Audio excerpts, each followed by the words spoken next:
Estamos en cabina de Dich Radio en una entrevista exclusiva junto al analista económico e investigador Martín Moreira, que nos está visitando en la ciudad de Sucre. Querido Martín, qué gusto tenerte en la cabina de Dich Radio. Un saludo grande, querida Zule, Harold, y a toda tu gran audiencia de Dich Radio. Muy agradecidos, realmente muy agradecido de estar en Sucre, y todavía el doble de agradecido de estar en las cabinas de una radio tan alternativa como es Dich Radio. Bueno, nosotras, Martín, queremos aprovechar el espacio que estamos compartiendo contigo para poder aprovechar cada minuto. Queremos hablar y queremos analizar cómo está la situación económica en nuestro país. Hagamos un análisis que nos permita también acercar a la población lo que está aconteciendo. Hay mucho que hablar, Martín, sobre la economía, las tensiones que se están generando, y además en este escenario electoral que ya está pegando con fuerza en todo el país. Mira, para hacer un diagnóstico cabal de lo que es la economía, tenemos que dar una miradita primero al exterior. Creo que la parte geopolítica internacional ha jugado mucho. Tenemos un encarecimiento de la vida en general en el mundo muy fuerte, la crisis del Mar Rojo. Esta crisis del Mar Rojo se debe por las penínsulas y el transporte de la logística del petróleo, los combates en el este de Europa que siguen profundizando aún más la crisis económica y la crisis de suministros que estamos viviendo. También tenemos la guerra de arancelaria, que no nos toca, pero sí nos afecta, porque Estados Unidos está empezando un proceso de inflación. Esto nos va a tocar a nosotros tarde o temprano, porque van a empezar a subir las tasas de interés. ¿Para qué? Para que empiecen a controlar sus tasas de inflacionarias que va a tener Estados Unidos. ¿Y quiénes van a pagar las tasas de interés?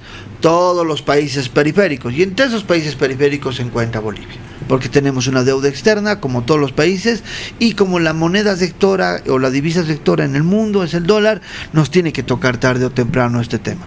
Pero también hay buenas noticias, porque gracias a la guerra arancelaria tienes nuevos mercados gracias a la multipolaridad. Hay un yuan digital que está marcando línea en el tema económico, y eso es una buena noticia porque te da una alternativa extra al dólar.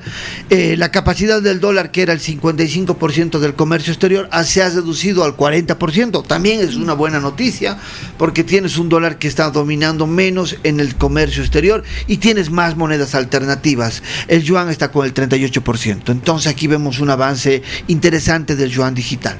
Eso es lo que ocurre en el exterior, que también nos toca a nosotros. Ahí tenemos las calificadoras como Moody's, o tenemos al Banco Mundial y al Fondo Monetario Internacional, que andan diciendo que Bolivia tiene perspectivas muy bajas de crecimiento. 1.2% nos han dado de crecimiento, pero esto va, la mirada que ellos tienen es 2.8 para Latinoamérica y 1.2 para Bolivia.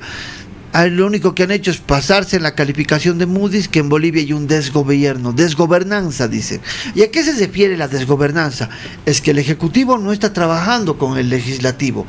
Los créditos parados, los bloqueos, la inflación provocada por la crisis política ha generado esto, y a Bolivia le dan un crecimiento. Creo que nunca le han tenido mucha buena fe al modelo económico, pero recordemos los antiguos datos desde el 2021 del tema del Producto Interno Bruto y crecimiento. El 2021 6.1, el 2022 3.5, y récord en exportaciones, 13.654 millones de dólares. Empieza la crisis política en Bolivia el 2023, pese a eso hemos llegado a un crecimiento de 3.1%. El 2024 hemos perdido 4.500 millones de dólares, Zulema, en el tema de exportaciones por los bloqueos. Hemos tenido mes que había bloqueo, teníamos 3 meses de inflación. Que son 3 bloqueos que hemos tenido en febrero, agosto y en octubre y noviembre. Cada de esos meses ha marcado índices inflacionarios. El último nos ha costado hasta febrero el tema inflacionario. Entonces ahí ves la coyuntura que estamos viviendo, una coyuntura de crisis política que tarde o temprano lastimosamente ya ha llegado a afectar fuertemente, ya genera un malestar económico, en especial en la gente que tiene menor poder adquisitivo, porque si te suben los precios de los agronegocios, en especial de la carne, granos y aceites, realmente te perjudica, porque son precios, son productos sectores, se les llama, porque jalan a otros. Entonces, y eso va incrementando la vida. El alza de pasajes en muchos departamentos también ha contribuido con eso. La importación de algunos productos también, el contrabando a la inversa. La falta de dólares se ha tratado de remediar con cero arancel, pero lastimosamente les pone cero arancel a los industriales, igual te siguen diciendo, no, pues ha subido el dólar, igual te siguen calculando el precio. Estamos viviendo un momento de incertidumbre social, lo cual es aprovechado por los especuladores, por los contrabandistas y por los acaparadores. Martín, en este escenario quiero ahondar en lo último que señalas. Esta situación de inestabilidad económica está golpeando al bolsillo de la población, a la gente de a pie, a la casera, a la mamá que está sosteniendo una familia que es cabeza de hogar, está golpeando a quienes trabajan al día. Y bueno, esta situación me parece muy, muy importante poder entenderla en esta dimensión. Hay un contexto que está afectando, que tiene que ver con intereses, ya lo señalabas, de los grandes empresarios del Oriente. El tema de la carne, algo que ha sido básico, si no hay carne accesible en el mercado, bueno, no llega la carne a la olla. Martín, esta tensión que se ha vivido por parte de los exportadores, por parte de los grandes empresarios del Oriente boliviano, ¿qué respuestas, qué posibilidades tenemos también para paliar la crisis que sabemos tiene que ver, su detonante está en los intereses económicos de estos sectores? ¿Qué alternativas tenemos? Álvaro García Linera decía hace un tiempo, hay que agarrar del cuello a los exportadores para que, bueno, los dólares puedan quedarse en el país, porque ellos siguen ganando grandes cantidades de dinero, pero los dólares que están ganando se van fuera del país. ¿Qué alternativas tenemos en esta tensión que tenemos? Bueno, es parte de una multicrisis que ha generado los bloqueos, ha generado el bloqueo también que se hace a los créditos en la Asamblea Legislativa. Correcto. ¿Cómo podemos pensar, qué escenarios, qué salidas posibles tenemos en este espacio? Mira, me hace recuerdo un texto que sacaron en Tensiones Creativas, si no me equivoco. Era precisamente de ver cómo podías tú darles espacios a las clases vulnerables, de generar un espacio de la economía a través de la creación y el cambio de matriz productiva, que no se realizó en el gobierno de Morales, pero sí en el gobierno de Arce. Ese es un cambio muy fuerte. Pero para hablar bien de los exportadores, un poquito nos remontaremos al 2015, del 2015 al 2019. En ese ciclo hemos tenido, los privados han tenido un déficit de 9,000 millones de dólares, querida Zulema, los cuales han sido pagados por el Banco Central de Bolivia. Y los créditos que han entrado, Evo Morales del 12 al 19 ha recibido 17,000 millones de dólares solo en créditos. Entonces ahí vemos cuán fácil es decir, agarraremos del cuello a los exportadores cuando les has financiado 5 años un déficit de 9,000 millones de dólares. Entonces creo que esa es la coyuntura que estamos viviendo. Creo que el Estado, considero que el Estado en este diálogo productivo que ha tenido con los empresarios, aparte de haber generado un espacio de diálogo, de que ellos repatrien los dólares, algo que no lo han hecho, hasta el día de hoy no lo han hecho. Los únicos que han traído dólares es el sector cárnico, pero en poca cantidad, no en la cantidad que se esperaba. Pero vemos que realmente los empresarios privados están en una carrera política. Esto viene ya parte de una politización de los alimentos. Ellos están empezando a hacer subir el precio para cuando venga un gobierno de derecha y te haga las medidas de ajuste, no sea tan doloroso el incremento de un 100 o 150% como ha pasado en Argentina. Recordemos cuando entró Milei, el precio argentino se devaluó en un 182%, ¿no ves? Entonces más o menos pasaría lo mismo en Bolivia, pero van amortiguando. Esta subida de la carne no es casual. Estamos hablando que nosotros producimos 400,000 toneladas de carne, 290,000 salen, se quedan en el país y 110,000 exportan. Entonces a mí me parece raro que teniendo una sobreoferta de carne, haya una demanda mayor en el país y tenga que subir el precio. Lo único que es manipulación de precio y especulación y agio, y es una apuesta política del sector agroindustrial por un candidato de la derecha. Entonces hay que verlo así y hay que comprenderlo así, y esto no se va a calmar en este año hasta las elecciones. En las elecciones se va a ver qué rumbo tomamos, si se calman las cosas o entran las medidas de ajuste. Creo que Eso se nos viene. También cuando hablamos nosotros de las exportaciones y hablamos de los grandes exportadores como la minería, por ejemplo, la minería, ¿por qué no ellos compran el carburante a precios internacionales? Si del 100% de las exportaciones, el 98% se sale afuera y solo el 2% del producto minero se queda en el país. Entonces ellos reciben dólares. Y de paso no cumplen con seguridad social, hacen trata y tráfico de personas. ¿Por qué? Porque no les dan un trabajo real a los trabajadores. O sea, los hacen trabajar en negro. Y eso es complicado. Creo que eso es muy complicado en ese tema, porque estás hablando de que ellos no cumplen ninguna labor y de paso protestan y pagan el menor impuesto que todos. Entonces creo que hay razones. Igual los agronegocios. Los agronegocios se han generado 3.400 millones de dólares en exportaciones. Tienen utilidades más o menos al 40 al 50% de su inversión. Nada de esos dólares entran. Para que tengas una idea más o menos de cuánto hemos exportado en 4 años, el 21, 22, 23 y 24, hemos exportado 45.000 millones de dólares, de los cuales el Estado es responsable del 30%, de 13.000 millones de dólares. Y los otros 32.000 millones de dólares, que es el 70%, solo ha entrado el 20%. Estás hablando de 5.000 millones de dólares, alrededor de 6.000 millones de dólares, y los restantes 26.000 millones de dólares se quedaron fuera. Nunca entraron al sistema financiero, por eso no tenemos liquidez de dólares comerciales. Lo único que ha pasado ha sido que los dólares de reserva han entrado, ha habido el sabotaje en la Asamblea Plurinacional, no ha habido flujo de dólares, solo dólares de salida que salían con los dólares de reserva creadas por la ley 1503, la ley del oro, las empresas públicas y las políticas monetarias del Banco Central de Bolivia. Y estas han tenido que generar dinero para más de 1.200 millones de dólares en deuda externa, 3.343 millones de dólares en subvención, inversión en salud, educación e infraestructura, bonos para más de 4 millones de habitantes y algo más que ha salido para el tema medioambiental.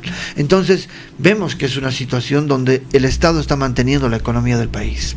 Martín, es un escenario bastante complicado, haciendo una comparación, por ejemplo, con lo que fue el último gobierno de Evo Morales, el gobierno de Yanine Áñez. Vemos que hay una situación muy desigual en cuanto al ingreso de los créditos que aprobaba la Asamblea Legislativa en ese tiempo. ¿Qué escenarios posibles tenemos, Martín? Porque realmente estamos en una situación complicada. Es un año electoral, se van tensionando mucho más los intereses. Ya lo señalabas, los intereses del oriente, del empresariado oriental, del agronegocio, están en vilo. Y claro, hay otros intereses también de otras partes. Vemos con mucha fuerza también cómo emergen tensiones sociales. Hemos tenido bloqueos, se ven fracturas. Es un año complejo políticamente y le está pasando ciertamente la factura al tema económico. ¿Qué escenarios posibles tenemos, tomando en cuenta que el actual gobierno ya va terminando el ciclo que le corresponde? A pesar de todo, está logrando terminar. Sí, eso sí, creo que es un logro, y el 2024 tener un crecimiento de 2.8% también es un logro, porque hubiéramos fácilmente en otro gobierno que no podría manejar bien los temas macro y microeconómicos, nos hubiera llevado a un decrecimiento en Bolivia, pero hemos logrado tener un crecimiento de 2.8%. Para analizar bien tenemos que ver el 21 y el 22. El 21 y el 22 hemos tenido años muy estables, de una economía muy fluida, cuando había una gobernanza en total. Estaba trabajando el Ejecutivo y el Legislativo conjuntamente. Surge la crisis política y esta es la ruptura. Por eso, en este momento nosotros, todos los bolivianos, creo que vos, Zule, Harold y todas las personas, tienen una incertidumbre. Y esa incertidumbre se traduce en ¿qué? En una sobredemanda de dólares. Porque los dólares llegan a 14 bolivianos. La gente empieza a demandar dólares para decir, por lo menos me voy a asegurar con eso. Yo les recomendaría, si quieres asegurar tu inversión, cómprate oro, no te compres dólares. Por la cosa del dólar de aquí a unos años va a ser muy difícil. Entonces creo que es una situación complicada de incertidumbre, provocada ¿por quién? Por la crisis política. La inflación que tenemos, la inflación que hemos tenido en el 2024 de 9.97%, por lo menos 7% es culpa de la crisis política. La inflación del 5% que tenemos, el 3% es culpa de la crisis política. Estamos hablando que los políticos, los analistas, lo han dicho, y no lo dice el candidato, lo dice el analista, y dice, va a entrar el FMI, vamos a vender las empresas públicas, pero lo dicen sus analistas. Es decir, que los candidatos no te están contando la verdad total, pero sus analistas te lo dicen todo el tiempo, redes sociales, TikTok, radios, en todo lado, te lo están diciendo, y te lo están diciendo de frente, pueblo. Te están diciendo, va a entrar el Fondo Monetario Internacional con todo, y va a vender con todo. Así, porque vamos a volver a los años de 1985 a 2005. A esos años vamos a regresar. Martín, hablando de este tema concreto, hay toda una generación que ha estado marcada por la bonanza, han nacido en una Bolivia mucho más estable. Estas generaciones jóvenes que no han conocido la crisis del neoliberalismo. ¿Cómo podemos acercar lo que significa Fondo Monetario Internacional, lo que significa la privatización de las empresas? ¿Cómo podemos acercar este tipo de análisis? Tal vez hablando así en facilito para estas generaciones que, bueno, no han conocido esto. En primer lugar, para poder darles un retrato de lo que sería la entrada del Fondo Monetario Internacional, es que en primer lugar el Estado no va a tener capacidad de generar educación, salud, ni infraestructura. Es decir, si tú estudias en la universidad pública, vas a tener que empezar a pagar platita para estudiar. 2, si tú necesitas vías o necesitas hacerlo de caseteras, no va a haber, porque van a esperar que el mercado tenga de excedentes para invertir, pero resulta que el mercado nunca tiene excedentes, o sea que no va a haber inversión. Ahí tenemos un caso concreto que es Argentina, que en 2 años que está Milei, casi 2 años, ¿no? Tiene 0% de inversión en infraestructura, 0, no ha invertido un centavo en infraestructura. Y eso que tienen vaca muerta, pero también ya lo han vendido la Patagonia por 20,000 millones de dólares, ¿no? Otra cosa que tú deberías saber, joven, la mayoría de la clase media ha empezado a adquirir préstamos en este tiempo. Se ha comprado su casita, su autito, y siguen pagando porque los préstamos duran 20, 30 años, son periodos largos. Pero al entrar el Fondo Monetario Internacional va a haber una devaluación, porque este boliviano que tú conoces se va a igualar se va a devaluar frente al dólar paralelo, un dólar paralelo basado en la ilegalidad y en la especulación. Entonces, el dinero que tu papá gana en sueldo, por ejemplo, gana 7,000 bolivianos, va a parecer como si ganaría 2,000 o 2,500, y no le va a alcanzar para pagar su cuota al banco, porque van a subir las tasas de interés. Es decir, que si tu papá pagaba su cuota al banco de su auto y de su casa 3,000 bolivianos, ahora va a pagar 12,000 bolivianos, y aparte de eso, él no va a tener plata para poder pagar eso. ¿Y qué va a pasar? El desahucio. ¿Saben qué es el desahucio? Te vas a la calle. Eso es lo que va a ocurrir. Y lastimosamente, y como bien lo ha dicho aquí cuando estamos en una tertulia antes de la entrevista con Harold y Zulema, los que van a pagar y van a cargar el costo social son las poblaciones vulnerables, y entre las poblaciones vulnerables te encuentras tú, de clase media, porque somos los que vamos a estar. Y esta pobreza que se encuentra en 32%, esta pobreza se la llama, esta pobreza no extrema, sino es una pobreza moderada, que es la clase media, va a ascender nuevamente al 70% con el desahucio. Entonces creo que hay que ser muy claros. Por ejemplo, el índice de Gini en Bolivia es 0,42%. ¿Qué es el índice de Gini, para que me entiendan? Es la desigualdad.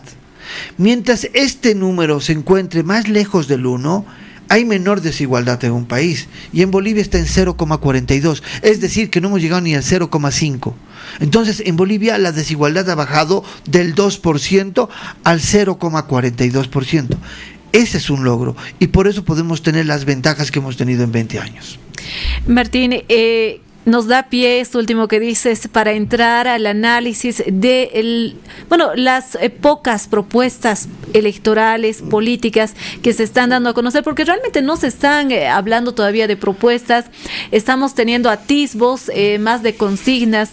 ¿Qué análisis podemos hacer del escenario electoral? Lo que están planteando, lo que permite muy escuetamente los discursos, dejar conocer como alternativas de los diferentes hasta ahora precandidatos, candidatos, y la incertidumbre todavía de qué va a pasar con los otros partidos políticos, pero ¿qué podemos analizar hasta ahora? Mira, en primer lugar, como tú bien lo has dicho, un insulto ha sido eso de los 100 días para la gente. O sea, nadie va a arreglar en 100 días la economía. Y algo que me llama la atención a mí, se puede arreglar en 100 días. Podríamos arreglar, no menos, 3 días podríamos arreglar. Si los asambleístas, senadores y diputados se podrían a trabajar a tiempo materia, aprobando todos los créditos, tendríamos liquidez de dólares, el dólar paralelo se caería y podríamos empezar a acceder tranquilamente a un mejor bienestar para el país, insumos más baratos para la industria, por ende, inflación más reducida. Pero no quieren, están esperando los 100 días. ¿Para qué? Para que entre el Fondo Monetario Internacional y para que vendan las empresas públicas. Dentro del programa, de programas de gobierno, no hay un programa que realmente le llegue a la gente. Todos dicen lo mismo, dicen FMI y dicen venta de Bolivia. Eso es lo que nos espera.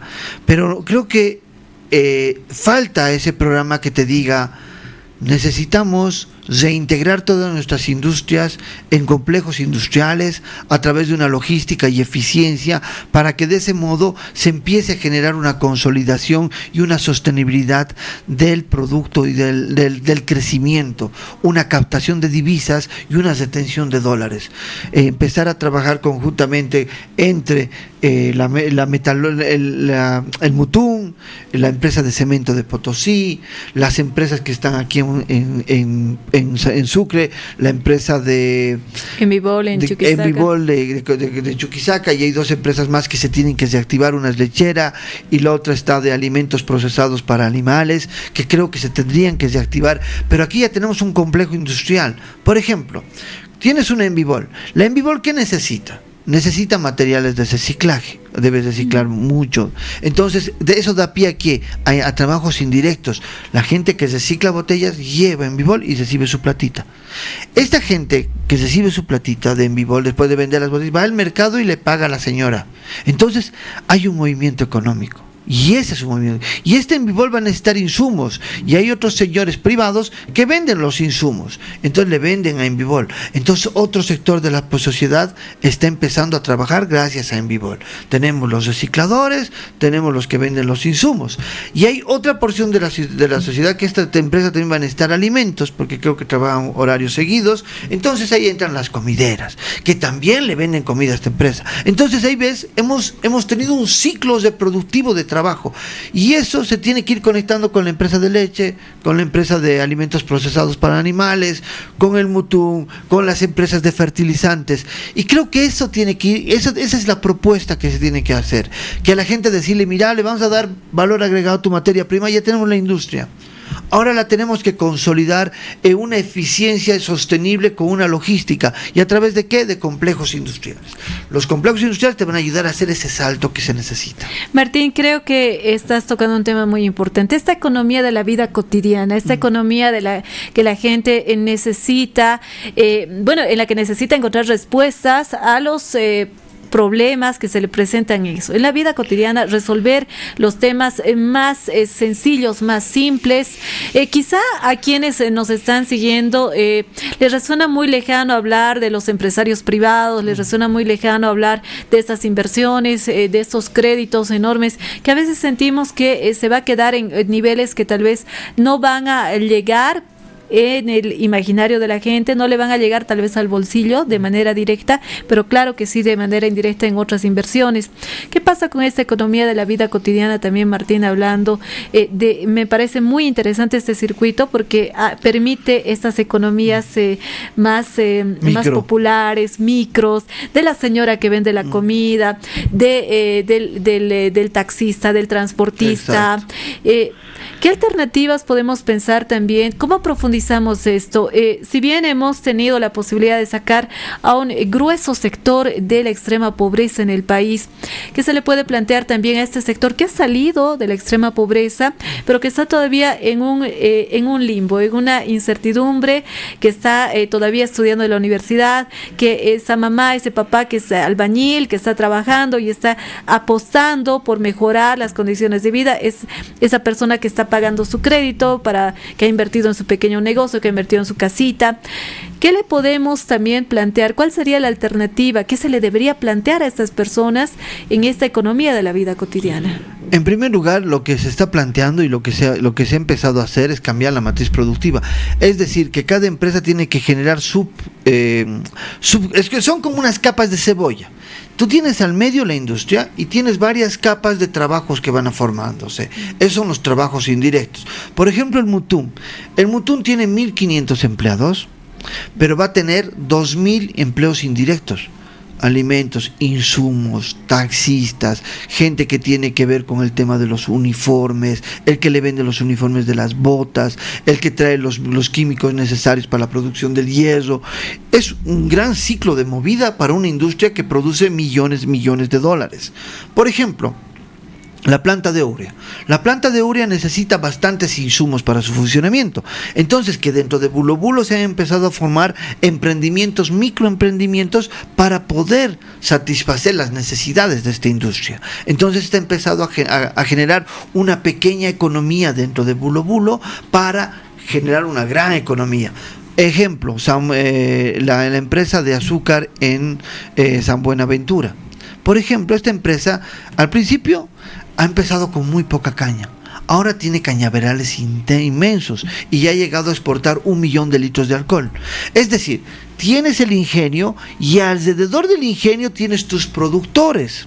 Y estos productores van a necesitar aceites, insumos, líquidos de frenos y otras cosas, cortadores, afilador del machete o el tractor que lo van a fletar para alquilar, para picar la caña y todo eso. Entonces tienes otra capa que son los que te prestan servicios. Y hay otra capa que da servicios a estos que les prestan los servicios a los cañeros. Entonces tienes 4 o 5 capas de intervención económica y ahí entra la comerciante. Ahí entra el transportista. Este micro, el más pequeñito de la cadena, es beneficiado porque la reproducción del capital se diría, la reproducción de la mercadería va empezando a generar, el producto va empezando a generar condiciones de mejores condiciones de vida, desde el pequeño hasta el grande. Y el grande en este momento va a ser el Estado, porque es una empresa pública. Y cuando entra esa plata, la empresa pública se va a las reservas internacionales netas, que se traducen en infraestructura, salud y educación. Y ese es el programa de gobierno: repartición de la riqueza. Martín, si las empresas públicas se privatizan, esta cadena se corta. Se corta. Para que la gente tenga idea, en el último informe de las empresas públicas en Bolivia han generado 45.000 millones de bolivianos, sacando de la jugada IEPPB.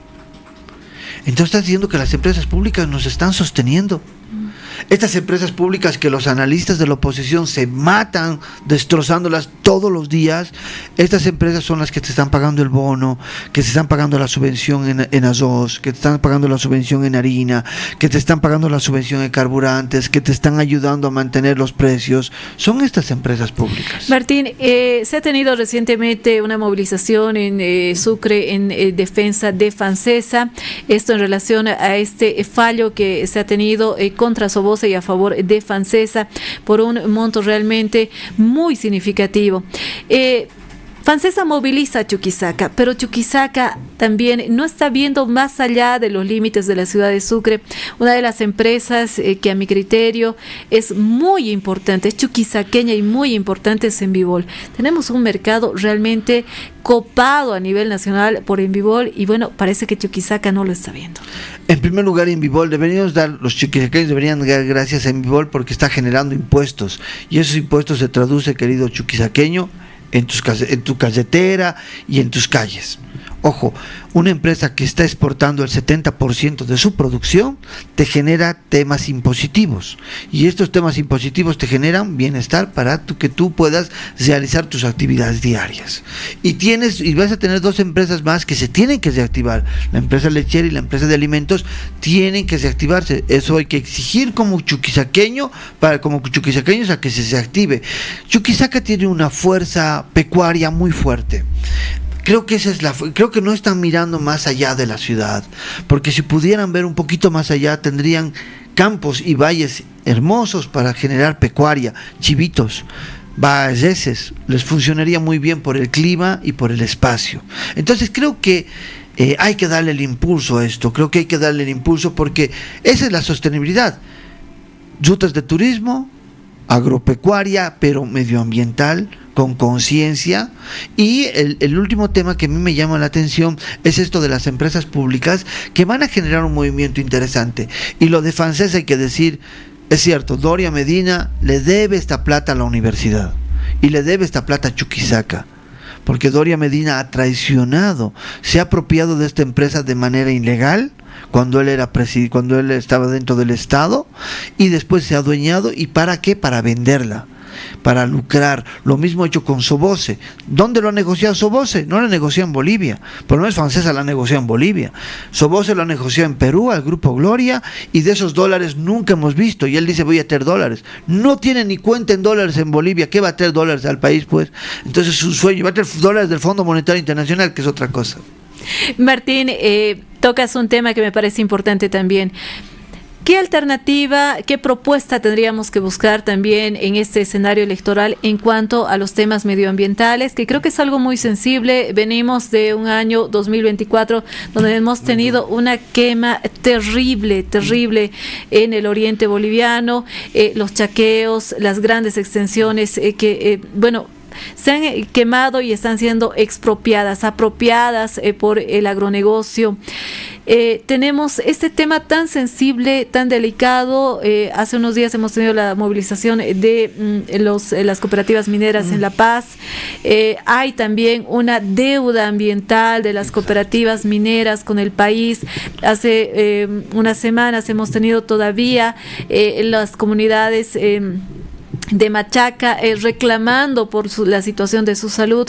Hay estas deudas ambientales en el país y bueno, hasta ahora no hemos escuchado que en el escenario electoral se esté tratando de hablar también qué pasa con el tema medioambiental, que deberíamos buscar también en las propuestas. En primer lugar, estamos en una pausa de 10 años, pausa ecológica que ya se ha puesto por el Estado, por el gobierno de Luis Arce, por esto de las quemas. Se está empezando a generar bonos verdes. Eso es una buena noticia. ¿Por qué? Porque los bonos verdes te dicen que tienes que tener cuidado con tu medio ambiente. El Estado tiene que cuidar los parques para recibir los bonos verdes. Ojo, es como decir, te voy a pagar un dinero, pero si cuidas tus parques. Tenemos varios parques en Bolivia y es interesante que eso va a poner en regla a muchos traficantes de tierra, como se tiene que decir. En el tema de medio ambiente, creo que el plan de gobierno tiene que ir orientado, uno, a la reutilización correcta de las parcelas ya destinadas a la producción. Es decir, por ejemplo, nosotros en una hectárea de soya producimos 1.8 a 2.1% de toneladas de soya. Pero en el Brasil se produce de 3.5 a 4 toneladas por hectárea. Entonces, ¿qué está fallando en Bolivia? Aparte de, ya tienen transgénicos, ojo, la soya. Entonces, ¿qué está fallando? Falta de inversión en riego, falta de inversión en mayor tecnología para tener mayor rendimiento. Entonces, ¿qué te va a obligar? ¿Qué te está proponiendo el Estado? Te está proponiendo utilizar mayor cantidad de biotecnología. La biotecnología puede ser los transgénicos, pero también la biotecnología te sirve, alejado de los transgénicos, te sirve para ser más eficiente dentro de tu cultivo. Entonces creo que eso va dentro de la propuesta. Todas las áreas de cultivo que sean más eficientes. ¿Para qué? Para no ir ampliando nuestra frontera productiva. Porque si eres eficiente en lo que tienes, no vas a necesitar más terreno, porque vas a tener que cubrir ese mercado primero. Y después de cubrir ese mercado, recién vas a poder saltar a otra frontera agrícola. Y en el tema de la minería, realmente... Martín, tal vez antes de pasar de este punto, ¿sería más efectivo este tipo de producción si fuera estatal? No. ¿Por qué? Porque el Estado no puede entrar en algo que es vocación privada. Y es vocación campesina, comunitaria.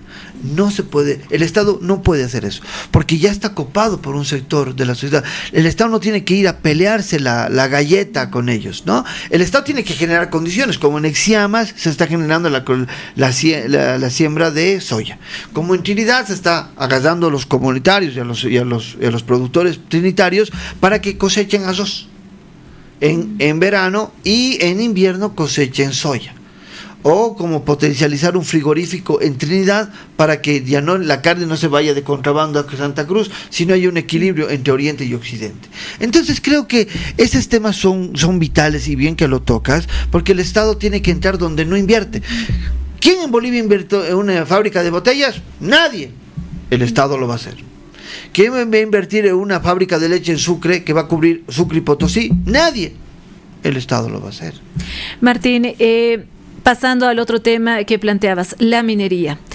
En Sucre ha habido una movilización muy importante desde diciembre del año pasado del Distrito 7 en defensa del río Chico. Esta cabecera del río donde cooperativas mineras pretendían asentarse, que iba a afectar a todas las comunidades que estaban, comunidades productoras, además comunidades que están brindando espacios de esparcimiento, que abastecen de verduras, de vegetales, de productos cárnicos, de peces, incluso a la ciudad de Sucre.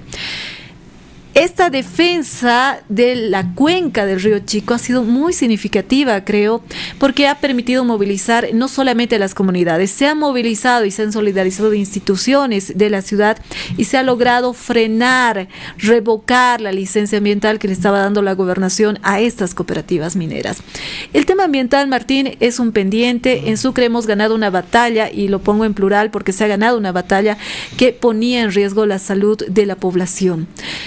¿Qué alternativas deberíamos buscar también en las propuestas electorales respecto a esta temática? Lo que se está proponiendo y tiene que realizarse a la práctica es cooperativista que esté llevando oro de contrabando y no cumpla los sectores con rigor los temas ambientales, tiene que devolver los cuadrados al Estado. Y esos cuadrados, los cuadrados de explotación del oro, tienen que entrar a la empresa Encoro, porque Encoro, siendo una empresa pública, va a cumplir con todas las especificaciones y certificaciones medioambientales. La propuesta tiene que ir por ese lado, tratar de poner en línea a todas las cooperativistas con el medio ambiente. 1, 2, evitar que este oro se vaya del país en contrabando al Perú. Recordemos que este año hemos dejado de producir 72% menos. Es muchísimo, solo hemos exportado $600 millones el 2024, nadie la cree, pero es cierto, porque se ha ido 30 toneladas de contrabando al exterior, $3,000 millones hemos perdido. Entonces estamos hablando de eso, se tiene que poner reglas a las cooperativas. ¿Y cómo se lo va a hacer? Cooperativista que se le pesque contrabandeando, se le quita los cuadrados. Cooperativista que no cumpla los temas ambientales, se le quita sus cuadrados de exploración. Cooperativista que no cumpla con la elevación, o que no acepte la elevación de impositiva por lo menos al 11%, se le quita los cuadrados. Creo que esa es la propuesta, y es lo que quiere escuchar la señora que vende jugo todos los días y después paga sus impuestos de su casa. Es lo que quiere escuchar el emprendedor que paga el IUE, que paga todo, y hay un tipo que se está haciendo millonario vendiendo oro y contrabandeando de paso y paga el 3% de impuestos. O sea, no es justo. Y creo que eso es también que se tiene que, esperemos que ya escuchemos esas voces que van a enamorar al pueblo y van a mostrar que hay candidatos que piensan en el medio ambiente, piensan en la consolidación de la industrialización, y creo que eso es necesario.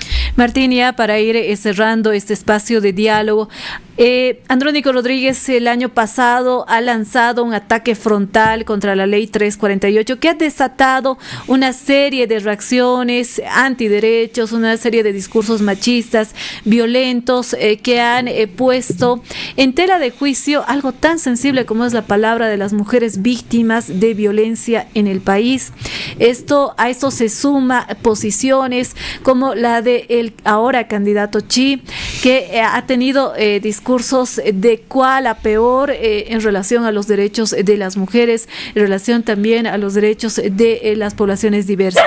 ¿Y qué podemos analizar en relación a esta temática?